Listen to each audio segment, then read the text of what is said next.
Hey, good people. Welcome to the Evolving Education Project podcast, hosted by me, Dr. Tiffany M. Niachai, and friends, where we center the educational joys, passions, interests, and inquiries of people of color. This episode is the book interview, part 2 of our Centering Bilingual and Multilingual Latinx Students in Comunidad series. Today, we will be interviewing our inspiration for the series, Drs. Carla España and Luz Yadira Herrera. Dr. Carla España is currently Dean of Grades 7 and 8, a middle school language arts teacher, literacy consultant, and researcher. Her teaching journey began in Harlem, New York, with bilingual sixth graders. Dr. España's teaching, writing, research, and workshops live at the intersection of critical literacies, bilingual and multilingual education, children's literature, language ideologies, curriculum development, and teacher education. Dr. Luz Yadira Herrera is an assistant professor of bilingual education in the School of Education at California State University, Channel Islands. She has over 16 years of experience in the education of emergent bilinguals in New York and California. Dr. Herrera's teaching and research are in culturally and linguistically sustaining pedagogy, translanguaging, critical pedagogies, and bilingual education policy. Together, Carla and Luz founded the En Comunidad Collective, which seeks to be in community with educators, education leaders, and children's book publishers to reimagine the education of bilingual and multilingual children. In their noteworthy book, En Comunidad, Lessons for Centering the Voices and Experiences of Bilingual Latinx Students, Drs. Carla España and Luz Yadira Herrera offer lessons for educators that take us through processes of planning and preparation, scaffolding or supporting student learning, and designing particular learning experiences for emergent bilingual learners. They describe emergent bilingual learners as students who are at the beginning of the bilingual journey or bilingual continuum. What I love most about the book is that it is at once practical, theoretical, and deeply personal. They weave in quintos or stories throughout the book that are situated in each of their unique histories, ethnicities, and cultures. Carla from Chile and Luz from Mexico, exemplifying one of their key points for educators to remember. Latinx students who are immigrants have varied immigration experiences, so they're not all the same. And in doing so, they remind us of the many distinct cultures and ethnicities among people who identify as Latinx. Showing an awareness of this and more, España and Herrera argue that teachers of bilingual Latinx students must take a critical bilingual literacies approach. They write, "We use the term critical because of the urgency to contextualize bilingual education within historical moments, particularly colonizing measures that erase the land ownership, histories, language practices, and identities of language minoritized communities. Moreover, they call for educational spaces that welcome translanguaging, claiming that too often bilingual students are viewed as lacking, as needing to develop academic vocabulary, as English language learners, and not as sophisticated speakers and interpreters of complex language practices." I'm excited to have Dr. Sarah P. Alvarez join me as co-host for this episode. Sarah is assistant professor of English at Queens College City University of New York. Her qualitative research focuses on the multilingual and academic writing practices of self-outed U.S. undocumented young adults. Her past research ethnographically examined the multilingual social media literacy practices among second-generation Latino, Latina youth and their transnational families in Kentucky. Now, let's listen in on our interview with Drs. Carla España and Luz Yadira Herrera so that we can learn more about their important book. Okay, so thank you so much for being on here today. Carla and Luz, we've been meeting through email. So this is our first time really meeting in person, but so much love. So I'll tell you really quickly. So um starting this podcast, wanted to center really wanted to have conversations that really center people of color, and not with the white gaze on it, where we trying to help white folks get it, even though that's part of the work too, but really books that and conversations that really center actual people of color and their ways of being and knowing. And I was looking up books. So I already interviewed April Baker Bell and Ebony Elizabeth Thomas. They was like, yes, yes, yes. So I already did that. And I'm looking up books, and this on looking up books, and this book came up, and I was like, first of all, the cover, I was like, what is this book? Oh, I got to look at this book. So I looked at it, the cover. I love it. I was like, oh my gosh. So I ordered it right away. And then I would be talking to my friend Grace D Player. She did the artwork for the podcast. And and Yes. I was like, I came across this book. Let me tell you about this book. This is gonna be my third book, and I hope they say yes. Oh. I have to interview them. And she's like, oh yes, I know. Then she's like, yes, Tiffany, yes, Um, and Sarah and I were CMV fellows, Love and this. we just connected. And I reached Oh, out. okay. So every episode book interview, I have co-hosts.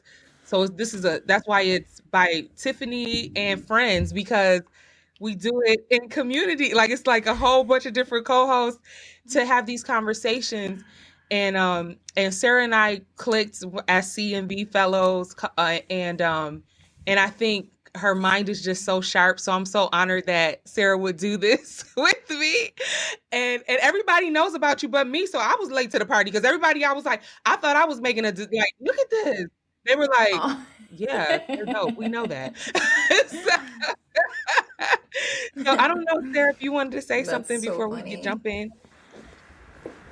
Yeah, I mean, buenos dias, of course. Thank you, Tiffany. And I'm so glad and I think honored really sort of embraces how I feel as well about being able to be a part of this and just starting with this book and Comunidad, which I think, when Tiffany said that the podcast really centers the voices and the experiences, the perspective, the lens of people of color, I think that's pretty much what I see in this book is the embracing of Latinx students as central, as part of thinking that they are part of that curriculum and they're constructing the curriculum. They are building on their own knowledges. They are sort of expanding our understanding of language and literacy. So I'm just really glad to be a part of this. And I'm just really glad that it's happening with Tiffany because, as she said, we have a very special connection. And I think one of the things that I talked a lot about at CMV, and I'll just kind of preface this because I think it's so rich in your book, is my migratory journey from being an undocumented immigrant to becoming a professor to also studying undocumented people and working with undocumented people. And so just that in this book is so present, and I feel like this is a gift that we are just returning to each other and sharing, and I just think it's so wonderful. And to your point about what brings us Thank you, to the Sarah. book, for me, I went to a school that was a bilingual school. And most of the students who were in the bilingual program within the school were Puerto Rican. And they were separated from us. So like the rest of the school was black and white students. And then there was a bilingual program where they were in there, which was great. But we never interacted except for special events, to the point that one time a big racial brawl broke out in the lunchroom when I was in sixth grade. And I just wonder, had my teachers had a book like this and a resource like this, could we have had more expanded conversations? And I remember Mr. Galindo, who was over special projects, standing up in the lunchroom being like, why are you fighting? Don't you know you have African in you? You all are connected. You are not it was just, and we were just like sitting there like, what's going on? And his wife, Miss Delgado, Senora Delgado, was my Spanish teacher. She was a Spanish teacher there. So they both were there. So I had different, and they invited my sister and I to their house to meet their family. So I had all of these, and I was just trying to process, and I felt like no one was having these conversations to help us even just think about solidarity. But we'll get to that. I'm sorry, you just made me like, all of these memories are coming back. No, that's awesome. Where did you grow up? What'd you say? Buffalo, New York. Oh, okay. Yeah. Mm-hmm. Amazing. That's awesome. Thank you for What'd sharing What'd you say, Sarah? Carla? I was saying that was the point of the book, right? If it's getting you to think about those memories and making those connections, that's like what we want all educators to think about and process and then act on it. So, yes. Yes. Okay. So towards the end of your book, you write, we are not providing a voice for the voiceless or speaking for the marginalized. We must correct that harmful narrative. Instead, the spaces we are creating for students allow for the stories of the marginalized and minoritized to be amplified. So with this in mind, can you tell us the story behind the beautiful cover art? There's a Latinx student with butterfly wings, their eyes gently closed as they rest against a bed of flowers. How did this image come to be, and what are you hoping to convey through it? So first, we're so grateful to be here. So thank you for just creating the space first. You've had like amazing speakers, so I can't wait to listen to all the episodes. And we're just thrilled to be here with you. And considering that question, we first have to give a shout out and thank our cover artist. So her name is Natalie G. Cruz. And the journey of the cover began with Luz and I. We kept thinking about the themes across the book and what were some concepts, because that's what, the publisher asks you, like concepts. And we got to do, we did like the whole mood board and what we're going to share with the artist. And for us, it was important, one, to convey the idea of roots and our connection to our ancestors. And for me, I have a really strong connection with sunflowers. That was my tia Marcela. I'm from Chile, and she passed away real young of cancer. And those flowers have been for me a way to connect with her. That's what I have on my altar. That's what I just connect through my people who've come before me with that flower is really strong for me. And for Luz, we were thinking a lot about marigolds and the connection with Dia de los Muertos and just ways that we remember those who've come before. And we knew that that's a must. We can't move forward without thinking about the legacies of people that have come before us and that have shaped us. And so we knew we wanted those flowers. We knew we wanted that connection. And we wanted to be student and child-centered. So it's not about like us. It's not about having an adult on the cover or a classroom or the space. It's about the child. And so that needed to be there. And throughout the process, I remember Natalie began with a few sketches, and it was very massive. Like there was one sketch, I think, remember, Luce, it was like a lot of children coming together in a beautiful background with mountains and place and flowers. And we were like, yes, yes, yes. And then the publisher was like, wait, what if we just make it more abstract, more centered on the child and bring just one child in the center?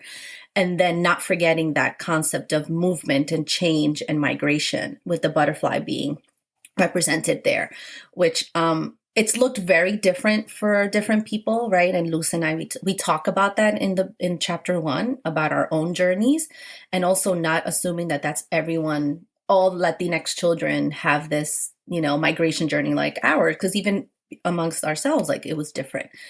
But we knew that there's a lot of change and movement, whether you're pulled out of a class as a bilingual child for services, or you move from one space in a building to another. Because I remember I was put in a closet with children. Like in my elementary years, we didn't have bilingual dual language in that school, and it was ESL or ENL services. And just even that movement just shows you there's like a difference. Why am I getting this different curriculum? So, but we're thrilled with Natalie Cruz's work. Luz, anything you wanted to say about that? And I was just trying to cover it all. No, I think you definitely covered everything that I, all of the different concepts that we were thinking about that were important to us. And again, just really wanting to center the child or the children, or in this case, the one child, right, in our book, because that's what it's really all about.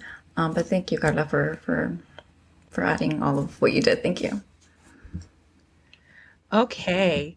So you ask us as educators, as teachers, to work to understand the traditions of literacies among our bilingual Latinx students and their families.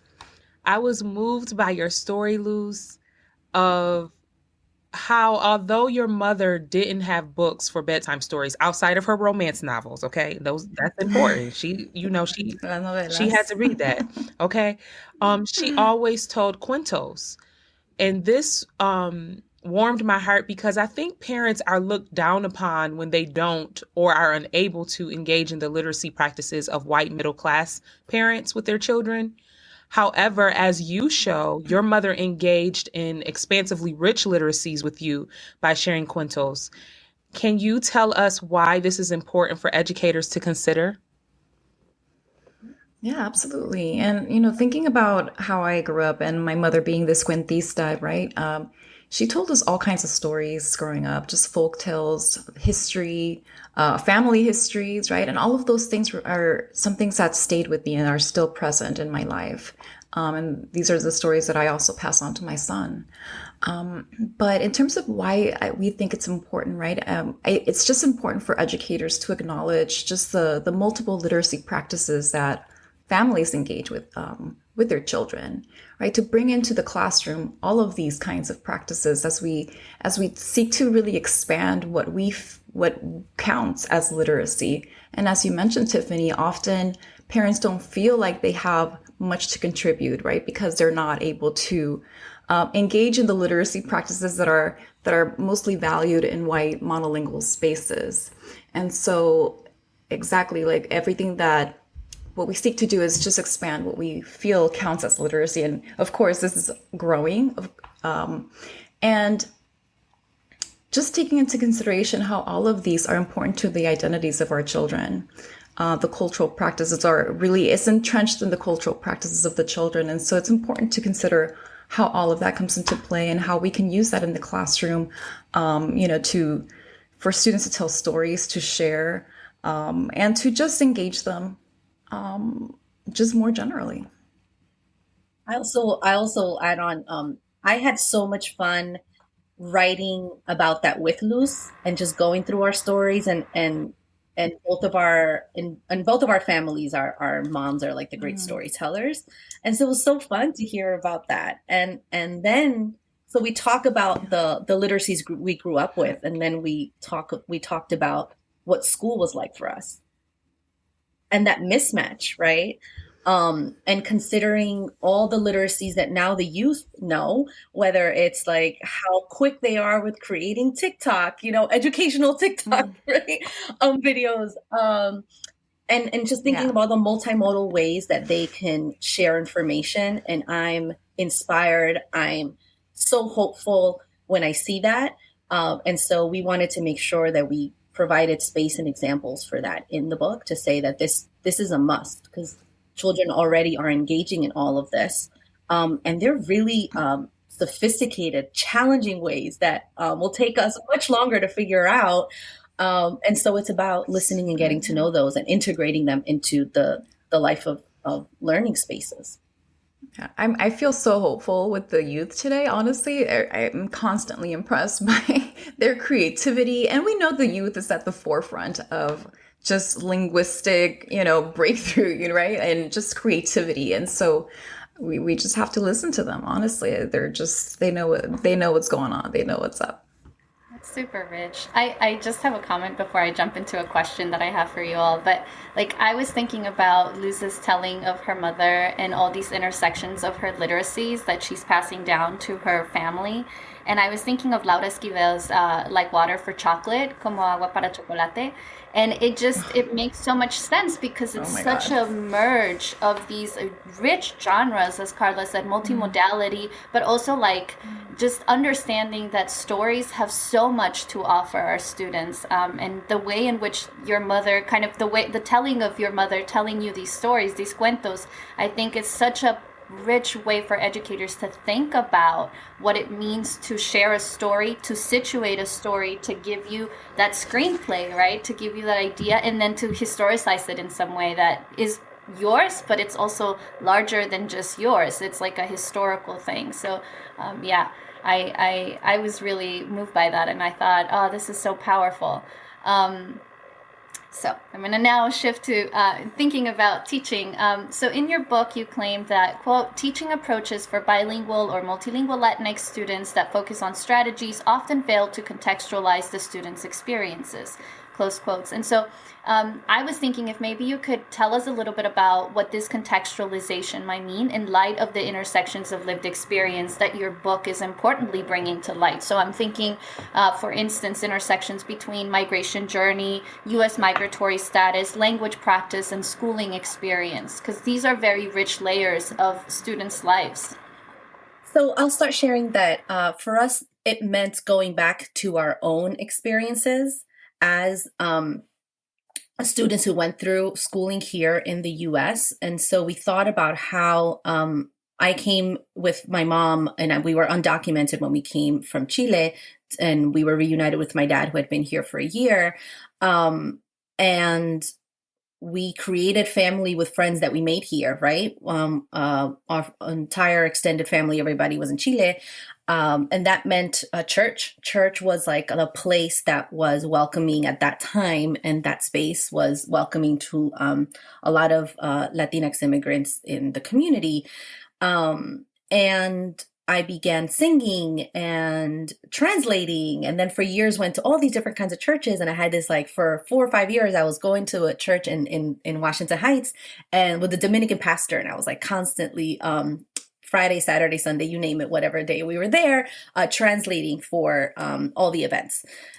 So I would sing, I would translate. My dad at home would be working with different kinds of religious texts. My mom would tell stories. I would write to family back in Chile. When I was little, I went to school on Saturdays in Spanish. So my experience growing up had a lot to do with a strong sense of family, and how do you still connect with family that's in another place, and making sure I could still communicate with them. A strong sense of fear, because we didn't know if we would ever be separated again, or if we had to leave. So I talk about in the book about a moment where we got lost, and we were on Queens Boulevard. And every time I pass by that place, like, I get really emotional. And my mom and I would, this is back in the day, no cell phones, like, now with, Google Maps and all that stuff. So we didn't seek help when we got lost, and we just, like, cried. And I remember that fear of we're afraid to ask for any support from authorities because we don't know if we're going to be sent back to Chile. So I grew up with that, like, I'm away from my family. I still want to connect with them. I don't want to forget my Spanish. I'm scared of what might happen. I see my parents working so hard to just try to make it here. We create a family with our church community. I'm translating. I'm developing a strong sense of, like, my spiritual identity, my immigrant identity, my Latina identity. And all of that, you consider those identities and you think, what was happening in school? And that's the conversation that Luz and we had to talk about when we were developing this book and thinking about what was missing. And when we wanted to, what we want to convey in those chapters on the planning instruction and thinking about students' identities is considering, one, that children are coming from very different journeys, and we can't be assuming that it's like our own. And so not only with immigration, migration status, but also with their language practices, not assuming because a student is coming from this country or they were born here that they speak a certain way. And so a lot of it had to do with this parallel of what are our experiences as just going through the schooling system here, and also our experiences as teachers and researchers. And so we noticed that throughout our teaching career, we were both teachers in New York City, and both middle grade. Luz was with ESL, ENL setting, and I was with a bilingual dual language setting. In both, the curriculum is super monolingual, super white, super decontextualized. So the mentor text that would be recommended to use with this curriculum, or in different types that were recommended in schools, no connection with children's experiences. And so a lot of our teaching journey was about modifying. And this question of how much do you have to modify with a curriculum so that your own philosophy of teaching doesn't get, what would be the word? So that your own philosophy of teaching doesn't necessarily have to align with that curriculum that's very assimilationist and very white. And there's a lot of tension there, right? Because you get pressures from administration that might not understand the modifications you're making. You get pressures from maybe the misunderstandings in the community about how to teach bilingual children. And so for us, it was important to recognize that children's identities are created by their multiple experiences, right? And dealing with race, class, gender, immigration status, all of that we had to consider with our text selection, with our curriculum, and also look at the ways that the curriculum uses language, and is there space for children to be their full selves? So for us, that contextualization meant getting to know students more, and that's what we were really adamant about in this book. It's like creating experiences that we can get to know students better.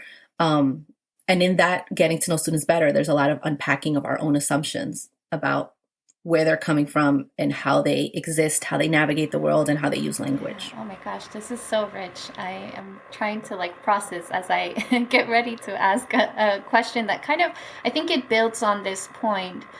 Because as you're talking about this migratory journeys, the statuses of students, the contextualization of what that means in their everyday lives, bringing it from your own memories of growing up in that kind of very multi-layered experience, I'm thinking about the ways in which your book really shows both how you and Luz, you Carla and Luz, take a stance, a very specific stance as educators. Some might say scholar educators, edu-activist is another term that I see, teacher educator. And so I think that this idea of bringing positionality to the forefront is so rich, and I wonder if you could maybe talk more about what that means, what your positionality and how you assume that positionality as an educator does to your work, like how it shifts the work and your approaches to it.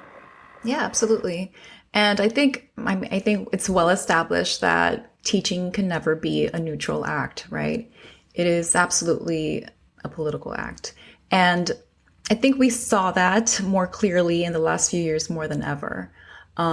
Especially, I'm thinking about this, in the last few months, there's been this launch, or this a launch of an attack against critical race theory, for instance. That's like a prime example of what we're seeing and how of a threat it feels to a lot of people, and why that is. And I think when we think about, this idea of a scholar educator stance, well, we all bring a specific lens or lenses into our work, into our approach, into our teaching. And so for us, it was important to really think about ways to encourage educators, right, to consider their ideologies. Like, what are the ways that what do they think about language and why? How did they get there? What have been their own experiences growing up? And what has shaped their thoughts on language? How are they reacting to students based on, the ways that they engage in a variety of linguistic practices or cultural practices, and why? And so I think, and Carla already mentioned this a little bit earlier, right? One of the most important parts to begin this kind of work that we talk about in the book is to really sit with yourself, do a really an internal exploration of those identities, or I'm sorry, an internal exploration of those ideologies, of those lenses that we bring to the work. How are we reacting, right, when students are not using the language in ways, or their language in ways that conform to this white monolingual ideology? And so that has been such an important part of the work. And I feel like, we feel that that's where it all begins, right? It stems from there, and being able to explore that with teachers has been such a central part of our work, in our workshops and in our classrooms in teacher education, to really explore those perspectives. And over time, right, it doesn't take one semester, it doesn't take a year, but it's a lifelong journey to grow into this stance, and a stance that really is clear about centering the child that is in front of you, or the children that are in front of you, their stories, their ways of being, right? Their language practices, their multiple identities, and multiple literacy practices, and intersecting identities, which we talked about earlier. Do you want to add anything, Carla? Yeah, I think it's, and I'm glad you mentioned that it's not something we can do in one webinar or in a semester. Like I tell my grad students and my teacher ed programs all the time, I'm like, I'm thankful that we have these 4 months together and we can unpack these issues that are coming up. We can talk about our own ideologies, but 4 months is not enough. Like this is lifelong. But it reminded me what you said, Luz, about something that I share often.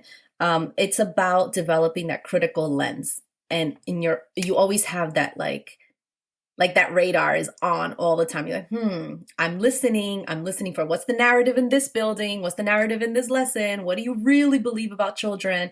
And what does it say when it's, when you think about certain features of language that might be better than others, and you associate the negative ones with students who are Black and brown, and the more positive ones with students who are white. Let's name that. Like, we got to talk about that. You can't just keep going. So, like, for example, I was doing literacy workshops at a school in New York once, and a white administrator was disappointed that some of the parents didn't show up for a parent workshop that I had led that morning. Mind you, they were informed the night before, because the school hadn't informed them before. So I'm telling her, it's no worries. Like, I'll do this again. We'll make sure the school informs them, with time. Not a problem. She says, oh, those parents don't care. She's like, wait, what do you mean they don't care? And then we're walking in the hallway, and the students are walking in front of her, and she says, oh, these kids, they just have no culture. Right? So already my radar has been up when I'm working in the school. I'm like, I go in ready. I'm ready to address like what is happening. So I got really emotional. I had to turn around. I was like, okay, composure. And we had to sit down. I was like, we need to go to the office and talk. Now, what do you think about children's parents, and why did you say that? Because you're here, you're talking about like my family, you're talking about my students, you're talking about, and I've been doing work in your building for, I think it was like my second year there. And I need to tell you all the examples of the way I see the children and the way I see the families. And we need to talk about your narrative. And so I've been developing that critical lens. And I think it takes a lot of support in our buildings, in our school learning spaces. It takes, it's something that everyone needs to be a part of, so we can have these conversations and name those things, because you can't just ignore comments like that, right? So in that same school, when I launched a poetry unit, that same administrator was in my lesson, and I started with 2 spoken word poets. And the students were super excited. I had packets, they had choice, the teachers were there watching. It was a demo lesson. Love poetry, it's great. And then the principal's like, but when are you starting with the actual poetry? So I was like, which one? So so 3 Ways to Speak English by Dr. Jamila Scott and Mayra del Valle's Tongue Tactics, Latina, Chicago, Puerto Rican. I was like, so that doesn't count as poetry. Let's talk about, are you waiting for me to get to like, what do you want, Robert Frost? Like, I need to know, what is it that you mean? What do you define poetry as? So it was another conversation we had to have, right? So those are the critical lens that you have to always keep that in mind as you discuss with teachers, as you develop curriculum, is like whenever there's a narrative around something being better than the other, and it's super racialized, you have these hierarchies about language, hierarchies about who learns best, and we're ready as a scholar educator, as a scholar activist, whatever titles people are using. You've got to be ready, because it's not just about being, your activism will look differently. My activism might be in my selection of text. My activism might be in sitting down with an administrator and say, we have to talk about this narrative. We have to talk about the ways you're viewing families in your community.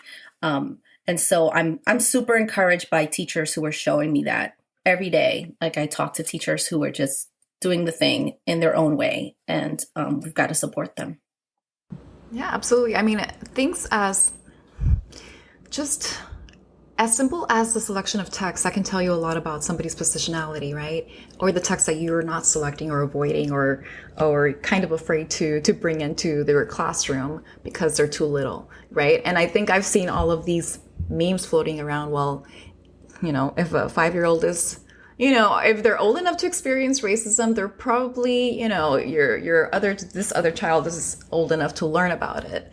And so it's important to just consider the ways that even text selection, like Carla mentioned, says a lot about your positionality and your lens in the way that you do the work.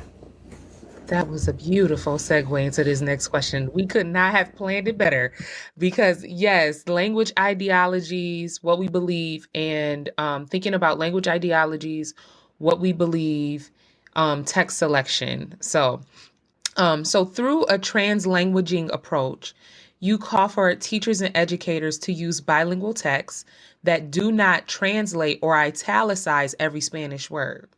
You do this in the book itself, trusting that, and I paraphrase here, we as readers will use our linguistic resources to navigate through the text and make meaning. How is this act in itself a form of resistance, activism, and or advocacy? Yes. We've been so inspired by Gloria Saldúa, and we're always talking about what are the texts that have shaped us, where we saw for the first time, or that we had time with in the world, whether it's in grad school, undergrad, and for Luz and myself, we're always talking about how Borderlands, La Frontera, the New Mestiza memoir was like one of the first texts where we saw these dynamic use of language that we're like, yeah, that's what it sounds like in our homes. That's what it sounds like when we communicate with our families and students.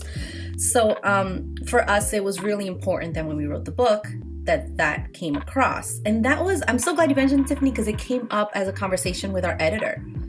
And so that was one of the comments on one of the drafts for, I don't know, one of the first chapters we submitted was, oh, we noticed you didn't translate here. And that was a comment that we wrote back to. And then we also had a phone call, and we said, and our editor was super open to learning about our approach and like understood. It was totally like, oh, that completely makes sense. When we said, we want to be authentic. These are dynamic language practices that especially Latina children and families experience in the US. And so why not reflect that? Not, just like how in fantasy books, children will read about made up places and made up characters and made up languages, whether it's fantasy books, fantasy films, and we figure it out, right? And at all ages. But what's been interesting is that we've been noticing first the need to put this into historical context. When did this start, and what's been the examples in children's literature? So thankfully, I was at Brooklyn College this fall. I had a beautiful class. I miss my CUNY. We're my CUNY folks. So these undergrads at Brooklyn College, lovely, in a class on children's literature in Spanish. And we did this historical trajectory of children's literature in Spanish. And so we looked at different examples from books that we grew up with that were fully in English and then translated to fully in Spanish. to then suddenly we're looking at books that might have like 1 or 2 words in Spanish, and usually around holidays or celebrations or songs. And then we noticed books that were like side-by-side translations that tons of us as teachers and those that were visiting classrooms are noticing. They're like, wow, Monica Brown, this author, we have a lot of her books, and the page will have like English in a paragraph and then Spanish in another paragraph. And we saw that really common. And then you're starting to get a lot of middle grade now in young adult novels that are weaving in very specific regional Spanish from the characters that are super authentic. So you'll have like Lilian Rivera, who is from New York, is based in California and LA now. So she's near you, Luz. And Never Look Back, like super Bronx, Dominican fantasy. And so for us, it's been really exciting to open up those possibilities of having texts that show you those like different features of different kinds of Spanish to different communities. But it's been super controversial, like even within the publishing world of children's literature, even for Latinx authors. So even a recent panel for the Latinx Kidlit Festival that was hosted by Las Musas and sponsored by so many organizations. One of the panels it was all Latinx authors, and a new author for a young adult novel. She decided to use a lot of the dynamic translanguaging approach. So the characters were fully speaking in different features of English, different features of Spanish. Okay. And then another panelist, another Latina woman, disagreed and said, I italicize, I translate because I want to make sure children can learn and understand. And so in conversations that we've had with teachers, and Luz and I always have these conversations about making sure that what we decide to do in our books and in our own writing as teachers will send the message of who we are centering. Because if I say I need to teach these readers the Spanish word and I'm going to translate it, then I'm centering monolingual, very white English readers. If I'm saying also as a teacher, we're going to use context clues and you're going to figure it out, just like you do with other words you might not know. I'm acknowledging, the creativity and the reading strategies that teachers teach all children. And if I say I'm not going to translate every single word and I'm not going to italicize it because it's the way that we speak, I'm validating the practices of Latinx children. So it's an exciting conversation. It's an important conversation. But I'll let Luz add if you have anything. Yeah, absolutely. I mean, I think, again, if we are trying to conform to a specific way of doing language, right? I mean, we are definitely maintaining and upholding this white linguistic supremacy ideals, right? And so translanguaging really disrupts all of that. And again, it just reflects the authentic language practices of bilingual communities.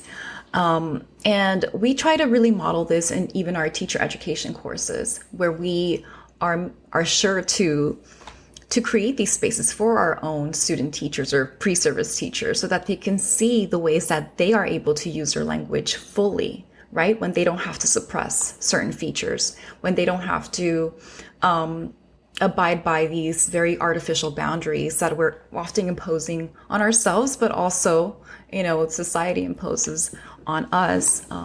So one of the things that we do, actually, Carla and I both do this a lot, is we want to make sure that we give teachers options. They can do assignments, multimodal, multimodalities, with multimodalities in mind, and also multilingually.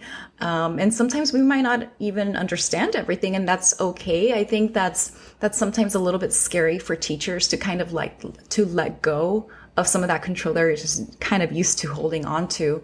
And I think Ofelia Garcia, our mentor, reminds us that it takes a very specific kind of educator or teacher to really embrace translanguaging spaces in the classroom. And it's a teacher who is a co-learner, right? That sees the children in front of them as the language experts that they are. And they can learn from each other and with each other and from each other. And I think that's an important piece to this as well. And of course, this invites parents to be able to participate, right? I know growing up, my parents, they're immigrants. We moved to LA when I was a little girl. I was about 7 years old. And they never really felt, and I think we kind of mentioned this before, right? The way that parents don't feel that they can really participate in their children's education. They never really felt that they had anything to contribute to my education. They just kind of hand it off to the teacher. They know better. They know what's best for you, whatever they say we're going to do. But they didn't really ever feel like they had anything to contribute. And I feel that if we could open up translanguaging spaces in the classroom and bring in the community caregiver resources, their linguistic practices as resources, we could really create these spaces where we can work together and become true partners and co-learners, as we should be. This is so powerful.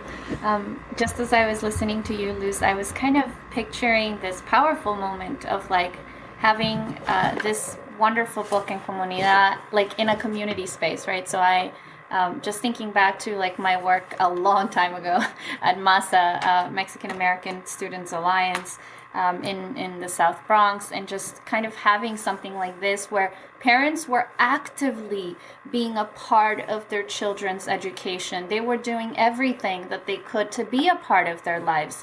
And sometimes that doing was in the serving of food. Sometimes that doing was in telling them, hey, sit down and stay still. But I think how powerful it is, because I did get to see a lot of the parents navigate the text with the students at MASA, because we were really doing that. And for them to have a book like this is so rich. For them to see words that they are the experts of, right? And sometimes they're the experts of words in English, right? Because language is really something that has a lot of etymological roots. And I just remember parents saying like, hey, you know that word. And, the child saying like, no, I don't. It's like, yeah, you do. What does it mean in Spanish? Because I know that word. So I think that's a really powerful thing. And just thinking about I've seen, and I think you also alluded to this, Carla, with young adult work, nonfiction and fiction. Like I'm thinking of Elizabeth Acevedo's Poet X, and the kinds of things that I've seen, like our youth, our Latinx youth, but also just our youth of color respond to, in terms of, oh my gosh, she's a wonderful writer. And Erika Sanchez as well, I Am Not Your Perfect Mexican Daughter, like all these books that really bring in the richness, not just of language, but the plurality of how language occurs. And I think related to that question, I've been thinking a lot about, of course, you talk about this here in the book, but it's important but not central to thinking about how teachers might assume the taking on two named languages, which is difficult enough, right? Because bilingual programs are very norming. So if they say they're a Spanish English, then it's like each their own. But I've been thinking about this question of like, how do we encourage our Latinx students to embrace their cultures and their languages beyond that Spanish English norm? And again, this comes from that place of love and critical thinking that I had to do at MASA, thinking back to 10 years ago when we had a number of parents whose first languages were Mixteco, and they were indigenous languages. And so for us, it was more of like the doing of translanguaging in that moment, because they were speaking to the children in Mixteco, which is a rich, very historically rich language. And then we were having to work in Spanish, and then we were moving into English. And so I'm thinking, like, how do we nurture and cultivate the richness of all of these languages? For me, it's been very exciting to see teachers begin with their own writing and demonstration pieces with students as the space where we can include those examples. So for my research study for my dissertation, it was in a 6th grade community in New York City that was mostly Dominican students and students from Mexico. And it was an English as a New Language, or ESL, setting. And the teacher was not bound by the constraints of what the programming is described as on paper, and instead was very much about creating space where students can with writing partners and with these really beautiful student created checklist, look at the teacher's writing, and with writing partners. So I got to, for my study, I was just sitting in and just listening and taking it all in and learning from them. They really took what the teacher wrote, and the teacher was using different features of Spanish and other languages that she had grown up with in Peru, and included that in her writing, which was a bit of a departure from the very white monolingual curriculum that she was given at the school that had already adult created teacher pieces. And the lessons were like, you can refer to this, here's this resource. And the teacher said, I want the students to see my own writing. I want them to see that they can look at my writing and that I'm working through it. And then she also decided to include texts that were not necessarily using the same features of the languages that she was using. And so that opened up the possibility for students to study. And they did like a language study of the features of different languages in the books that they had in class. And so one of the words that came up in a lot of the interviews that I did of these sixth graders is why I love middle grade. They just let you know, they're so honest, was the word desahogarme in Espanol. And when I asked them in the interview, why did you write this way? Like, why did you write this piece the way that you did? And a lot of the students are saying, porque me puedo desahogarme. Like, I can feel this release and this unburdening when I can write freely and using. And so some of them were using features of very different kinds of Spanish from Dominican Republic. Some of the students from Mexico had very different kinds of features from different named languages. And so for me, it was liberating for them, but it was also liberating for me to see that as a researcher. And that that's the work that with this book, with Luz, we were considering creating those spaces where teachers can show those examples. And also there's so many rich children's literature now that we've been referring to in our workshops with teachers, right?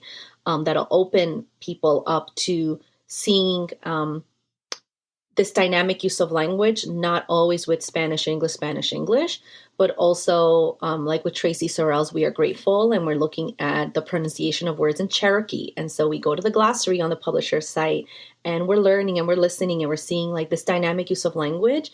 It's more than our bubble of our classroom community, right? And it's opened up these conversations to learn about other communities as well, and what has been their learning trajectory with their identities and cultures and languages.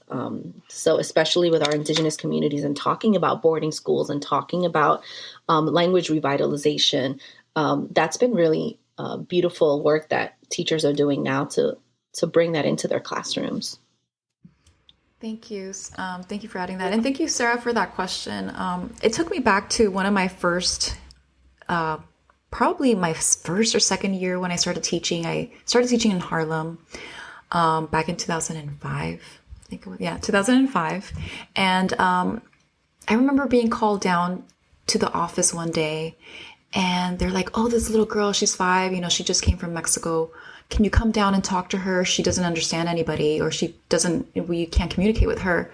I was like, yeah, of course. I was an ESL teacher. I was a bilingual program coordinator. So they called me for all of that.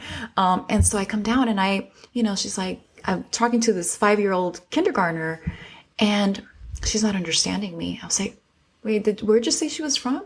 She's from Mexico. I was like, okay.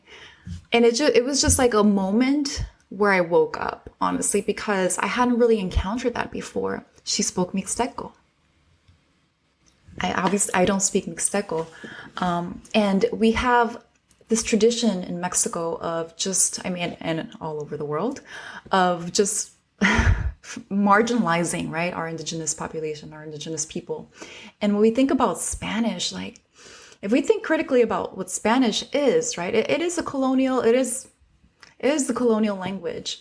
It's not our real, is it our real language? I mean, I always get depressed about this, but when we think about the rich, indigenous language practices of all over Latin America that have been largely like decimated, and all of these things, and all of the ways that we can, anything that we can do to amplify those voices, amplify the stories of Indigenous people everywhere, and through literature is one way that we can do that. I mean, this is something that we're constantly working on, and it's just a work in progress, right? Thank you for that question. Thank you for your responses. Whew. So rich. So this book is just such a gift. And I'm going to say that multiple times in my next question. So speaking directly to educators, you say, we encourage you to delve into children's literature and students' lives to find the complexity in experiences. And throughout the book, you urge teachers to research the topics and events they plan to teach, which is why I really appreciate how you're always throughout the book connecting it to geography, connecting it to a specific location, which is something I really don't see a lot. And what you're talking about. So, I mean, but you do a lot of readying for teachers in terms of the work you hope they will do with bilingual Latinx students. You could have just described a framework for teaching Latinx students, provided a few lesson plan examples, and be done. Like, you could have did that, and it still would have been awesome. But instead, in addition to all of that, you take teachers through a process of preparing to teach that involves researching, and you provide them with tons of resources, not just to use with Latinx students, but to shape their own learning. Additionally, you provide educators with a lot of background knowledge and historical knowledge as well. I mean, just the policies, the location. And I just have to say, this book is really a gift that keeps on giving. And I'm glad you brought up, Sarah, like community spaces, because here at the podcast, I'm really, my greatest educators were not, I had good educators in schools, but I also had great educators, phenomenal educators in out of school spaces. And I think this book is for all educators, whether you're in a community center, you're doing a community program, you're in a church, a mosque, a temple, thinking about all of that. So why did you decide to write the book in this way? Like, what made you write it in this way? We did a lot of thinking about the books that we were presented with as teachers in our professional development sessions, in our own teacher ed programs, the ones that were used currently in our programs. And we noticed that there's a lot of popularity and support for books that are very much like very quick strategy based for teaching what they call English language learners. And so, right, when we went with the idea of our book to the publisher, to Heinemann, and of course they ask you in any book proposal, like, well, what's out there and how will your book contribute to this field? And a lot of our research of what was already out there was like, it's a lot of like these quick, like, here, your top 50 strategies to teaching L's, and the framing around English language learners. First, the terminology we were like really find problem with, because I'm like, already you're saying the students don't have anything or don't engage in language dynamically, so they have to learn English. So one, we were like, yeah, we want to make sure we call it differently. But two was very much these like quick, like, here, do this. Make sure you preview vocabulary, and here's a cute chart. How do you preview vocabulary? Go do that. Here's another one, right? And so we said that exists out there. This is not a book for like these quick strategies. But we said the other thing that exists is like you can go to blogs, you can go to publishers' websites, and you'll get book lists, right? So we have these quick strategies that are framed around very deficit thinking. We have these like quick book lists that are just like, here, you need some resources, here's quick book list. Then you have organizations that'll publish that are all English, but then they're starting to realize like, oh, there are a lot of students who are learning in Spanish in this country. Let's provide this resource, whether it's like nonfiction articles, current events, things like that. They'll say, oh, we also have this source that you have to pay for, of course, subscription-based in Spanish. So that's what's out there. And then we realized, we're like, well, in our own experience as teachers and as teacher educators, what's missing is that first step of like, what do you believe in? And what do you call that teaching philosophy, which we do so much work in our grad programs and teacher education programs, right? Students have to like submit a teaching philosophy. When you go for your interview and your teacher portfolio, you have to name it. And so let's call that, like, what do you call your approach to teaching and why? So if you're going to say, I believe in, I don't know what terms people used back in the day, multicultural education, or you're going to say you're culturally relevant, or you're culturally sustaining, or you're an anti-racist educator. Like, what does that mean to you and why? And so that work is critical. I can't just publish a book with Luz on like book lists, because it's not just about the books you choose, but like, how are you using them? Because you might be using them in totally like wrong way. So first is like setting that framework up. Let's name it. This is our philosophy. This is our foundation. This is why we believe what we believe in. This is why we call it critical bilingual literacies. What's critical about it? Why do we have the word bilingual in it? Why do we have literacies, plural, in it, right? Why do we call our process using text, topics, and translanguaging? Why those three, right? Because we want to make sure it's dynamic use of language practices that we're engaging. So translanguaging is in it.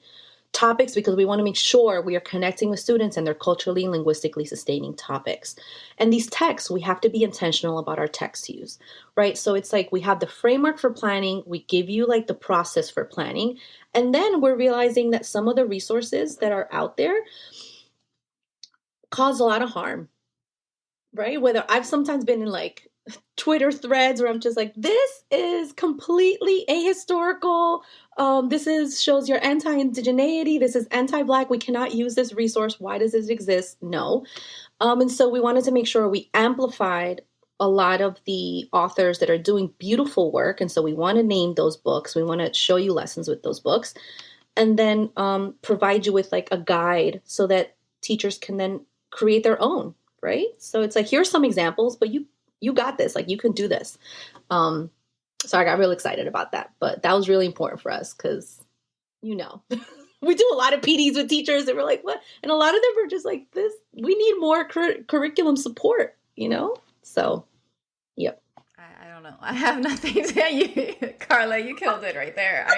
I mean, yeah. Yes, we could have gone through a strategist approach, but you learn to do 2 or 3 things. But if you change your approach, or if you learn this approach that really, again, centers children's ways of being, cultural practices, language practices, right? Then you learn to teach in a different way, and that's a forever, ongoing process, of course. But again, it's going to change the way you teach.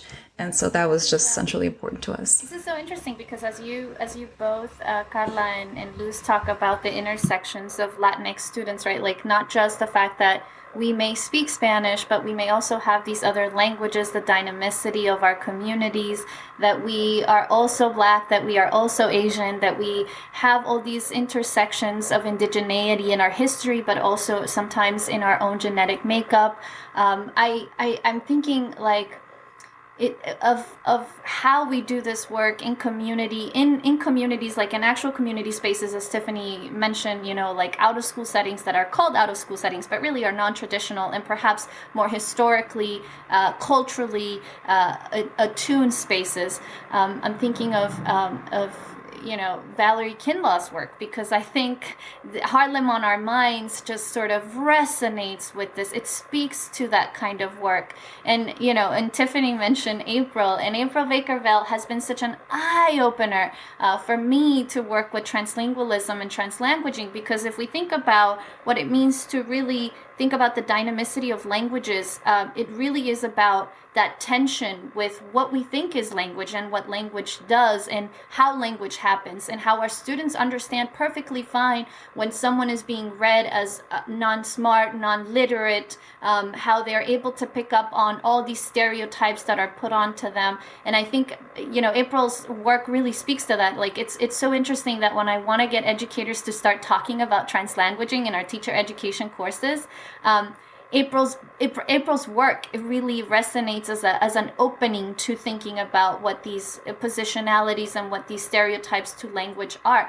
And I just thinking about in Comunidad, this book, and bringing that in, oh my gosh, I think there's just so much to be thinking about. And I want to segue to, I think, something that maybe also Tiffany wants to talk about, and it's precisely thinking about that potential, that dynamicity, but also the friction of again, we keep talking about white supremacy, we keep talking about white monolingual norms, and I think that's the difficulty that some of our teacher educators and our students are facing. So I'm gonna pass it on to Tiffany, but I keep thinking, like, there's all this potential, and yet, I think back to our educators and our students who are saying, but there's all this friction. There's, I always say when I talk about translingualism, which is very much in line with translanguaging, that it's not just about the labor that goes into multilingualism, because I think it's an arduous labor to make multilingualism happen in the classroom. But there's also this horrible labor that happens toward monolingualism. In fact, that labor is really well centralized and institutionalized, historically supported. I mean, think about all the things that people do just to sustain monolingualism. And to sustain white supremacy ways of doing education. And so this is why I think that the question that Tiffany has for you both is really thinking about, what about the caution that we must take as we move forward with this potential, because the potential is enormous. So, thinking about that caution, I really appreciate your attention to protecting bilingual Latinx student safety. You state, as teachers, we are responsible for our students' safety. Although the lessons aim for critical consciousness and affirmation in the learning community, they address topics that can heighten feelings of vulnerability. It is up to you, their teacher, to ensure their safety, and you give us steps to ensure that we do that. Why was it important for you to caution readers about the safety of bilingual Latinx students at multiple points in the book?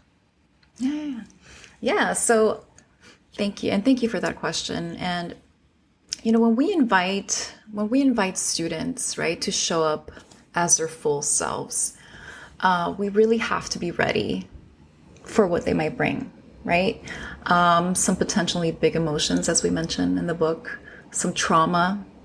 We want to be careful not to cause even more trauma as they're remembering, right, or sharing. We also know that institutions have betrayed the trust of minoritized communities over and over. And, we're seeing that now with a vaccine and deep distrust that the medical community has, historically caused, especially in the Black community. So there's plenty of precedent, right, for families to be careful and to not trust. I grew up in California in the 90s, and California in the 90s was a very different place. It was not the progressive state that it often claims to be now. Of course, that's very regional, right? But in the 90s, we had Prop 187. 187 was finally ruled unconstitutional 5 years later, but it really spurred a lot of anti-immigrant legislation, not only in California, but across the country as well. Prop 187, to remind you all, the listeners, really said that undocumented immigrants could not have access to any kind of public services, not healthcare, not public education. And so essentially it made teachers mandated reporters for undocumented documented status. And growing up in a mixed status family, half of my family was undocumented. Being the oldest, I was undocumented. So half of us were, half of us weren't. And so as a 9-year-old, I felt that weight heavily, and I shouldn't have to. I shouldn't have had to. And many of our kids carry this with them, right? And so how can we create safe spaces in the classroom for children to be able to show up as their full selves, but at the same time not cause any further harm with these intentions, right? So we don't push, we welcome it, we create those spaces, we provide different ways to share or different ways to engage. We want to make sure that they don't share more than they're comfortable sharing or that their families are comfortable sharing. So I think it's important to make that clear from the very beginning. And I'm thinking, Luz, about chapter 5 specifically. I mean, I know we mentioned this often throughout the book, this like caution, but because chapter 5 shows a lesson sequence on discussion of injustice around immigration. And so giving students the option, and we have that in the beginning of the chapter, of like, here are ways that you can share your own journeys. You can read about others and talk about others. So it's not so much as this like following a script of a curriculum that you have to go do this and share this because this is what the curriculum says, but it's more of a comprehensive understanding of the situation. And I think the other thing to add here is, as our editor and publisher often reminded us, and we know this a lot in our teacher ed world, you know, the majority of teachers who are teaching our bilingual and multilingual Latina children are white women. And with that whiteness comes this distance, right? There's this distance between the experience of a white woman teacher and a Black and brown body child experiencing navigating the world. And so that distance means that maybe the teacher might be more comfortable, like naming things and saying, hey, I brought this current event article. Look at what happened January 6th on the insurrection. And the child might have connections with that and reactions to that at different age groups because of maybe, I know I taught 8th graders last summer in the summer program. We wrote our social distance poems patterned after Juan Felipe Herrera's social distance poem. And they talked about looking outside and seeing Black Lives Matter protests, right? And wondering why so much injustice was happening right in their communities, what they were watching on TV. And so children are having this association with like, hey, like, why are they treating certain people this way, especially when it's like our people and this is what we look like. And other people, they're just doing something that's completely unrelated and they get a pass. And so that's a conversation that we've had to bring up with a lot of our workshops and book talks. It's saying, notice where you're at, like what's your positionality, what are your identities, like name that, reflect on that, and notice like you might be comfortable talking about something or naming it because you don't even experience that. And for you have this distance because you watched it in the news or you read about it. Our children are living this every day. And so thinking about connecting with other people to say, I'm not in this alone. I really have to talk with other educators and with experts and people in this field to learn how to do that best. You know? Well, I want to respect your time because when you write another book, I want you to come back. So Well, can't wait. Yes, the project 2 will be back. yeah, so thank you so much for this beautiful, rich interview, just for taking time. You know, y'all are really out here doing the work because y'all didn't even know me. Y'all was like, yes, of course we were. Like everybody else I knew. So I was like, I'm gonna try this out with people that I don't really know. And I hope we can continue to connect and build in any way that I'm sure Sarah and I can support you. You know, I'm 100%. This is so beautiful. This was healing for me, even as a Black woman attending a bilingual school. Like I just felt so, it was so, Wow. it did, I went a lot of different places that I wasn't expecting to, you know, and I appreciate that and the work. And we need to be having a lot of different conversations, and your book reminds us like, it's not one thing. It's not one this, it's not that. We need to be having a lot of different conversations, whether we work with that set of students or not, or whether we are that identity or not. We need to, especially with people of color, have a lot of different conversations. And so thank you so much. Yes. Thank you, Tiffany, and thank you, Sarah. Thank you so much for having us, and we're just so thrilled to be here. And yes, we're happy to be here or come and back. Just thank you for those thoughtful questions. Like I really think, like looking at I think that we need more of that thought process to think through like our teaching decisions, our writing decisions, our decisions, even for the book cover. When you started asking, like for us, we were adamant. We want a Latina artist. And so having those conversations with people in power at a publisher, like those are new experiences for us, but we're learning and we're growing and we're learning how to advocate for these matters that are really important. And we're continuing to push. We're pushing our publisher to let us do this in Spanish. Well, yes, and we're also pushing our publisher and thinking about what might books for teachers look like if they're not solely published in English, and can we translate our own to Spanish, publishing books that are in Spanish and English and other languages. So really thinking about pushing the field of publishing into creating more spaces for these kinds of professional books for teachers. Okay, so I'm gonna stop. Sarah, did you want to say anything before I stop recording? Or are you good? Yeah. Gracias inmensas. You keep thanking us for the questions or our thinking, our rationale as we read through the book. But I just think it's such a gift, and I reiterate Tiffany's point that it's a gift. But I also think the book does a lot of what it's named after. It's centering community, and I think this is that work. And I think maybe the reason why we're being moved by it is precisely because it really does bring community in through the journeys, through the different intersections of our Latinx students' lives, which extend beyond just Latinx communities, right? And so I think that's really powerful. So thank you. Gracias. It was said so many times during this interview, and I'll say it again. This conversation was so rich. It truly complicated the rhetoric around bilingual Latinx students and their families by attending to varied ethnicities, languages, and migration stories.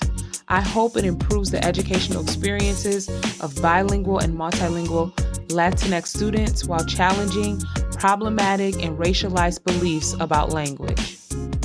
Please go out and get their book, In Comunidad, Lessons for Centering the Voices and Experiences of Bilingual Latinx Students today.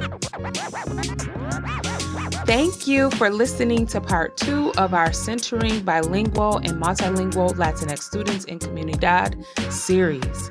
Be sure to tune in for part 3, our next episode, where we interview the creator of Somos Escritoras, Dr. Tracy Flores, so that you can learn more about the work, how all of these ideas are enacted. Trust, you do not want to miss that. To find out more about the Evolving Education Project, to write in or to join our listserv, check us out at evolvingeducationproject.com. And please download this podcast, subscribe, and follow us on Instagram, Twitter, and Facebook. If you've been enjoying our podcast so far, you can also support us by writing a review. Favorable reviews help more educators, organizers, families, communities, and activists to find us. We hope to cultivate an authentic audience and community. We want you to help us to evolve over time and shape what this could be. Now that you know what we're about, let us know what you want to learn more about, authors that you would like us to interview, discussions you would like to have. Okay, that's all for now, good people. We out.